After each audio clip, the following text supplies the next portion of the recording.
Někdy si namlouvám, že vůbec nestárnu, když ze zad dolů dám svou vetkou usárnu.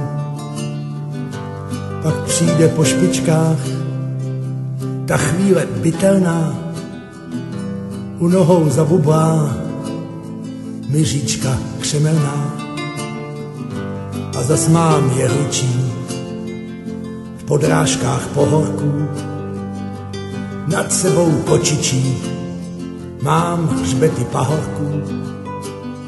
To je ta hranice, co vedla Šumavou, Staňkovským rybníkem i řekou Moravou. To je ta hranice neklidných večerů, spadáčky světlic a smrtících výstřelů, kde šance na úspěch nestála za grešu, kde chybí pomůčky těm, kteří neprošou. Žije až v Portlandu paní, co ve vlaku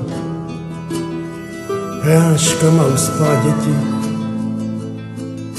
a v ruksaku je nesla přes čáru smrti a života, kde šťastná hvězda jen mlhavě brikotá, kde tuhnou sanice a tělo od trávy, kde srdce v panice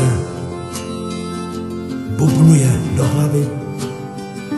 To je ten okamžik, kdy se čas zastaví,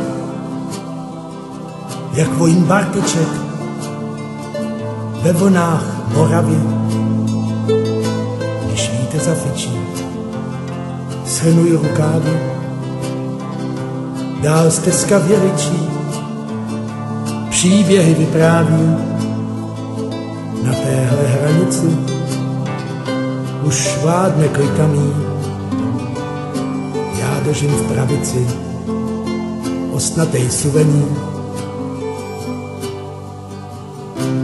Někdy si namlouvám, že vůbec nestárnu, když ze zad dolů dám svou vetchou usárnu.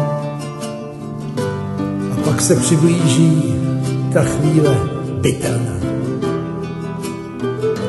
Měsícem nahlíží zvědavá lucerna. Dám ruce pod hlavu a hlavu na ranec, tak tudy odcházel Zdeněk, můj bratranec. Je na západ cesta dlouhá,